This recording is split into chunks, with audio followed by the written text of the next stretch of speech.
I think that the first thing that people need to know when they're struggling is that they're not alone.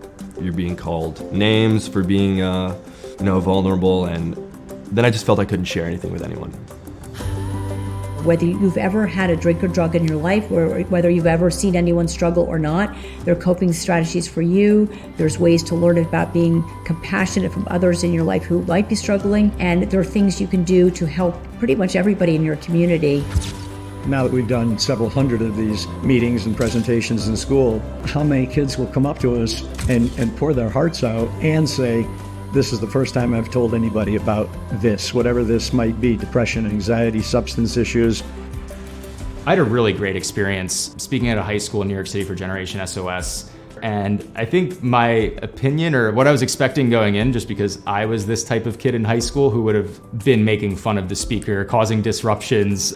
And I was just astounded at not only how serious all of these students took this concept, but the questions that they had. You don't have to go through that experience. I'm here to let people know that might be on the cusp. It doesn't have to be that bad, but I don't regret it because it allows me to be like maximum usefulness today. I have to share my story so that, people who feel like they got stuff going on, like they're able to feel comfortable to talk about it. Very, very grateful for Generation S.O.S. because, if I had this when I was your age, I would have had that seed planted for me earlier. But, you guys have it. In addition to bringing our presentations to school assemblies, at the club level, the kids are able to continue the conversation all throughout the year.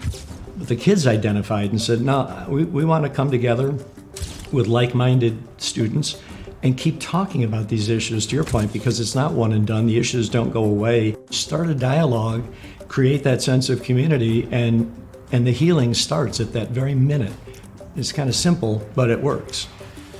All these things can feel so overwhelming, but in fact, all you need to do is talk with someone else, and there will always be somebody that will listen, whether it's a teacher, whether it's me on Instagram, whether it's Generation S.O.S. I think when I can share my story and when I can say something that is impactful or someone can relate to, I think that for me has always been what connects to me the most emotionally.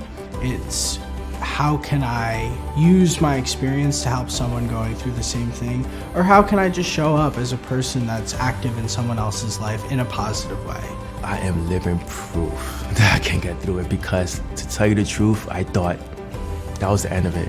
Because before, I felt like I was alone. But now I understand that I'm not alone.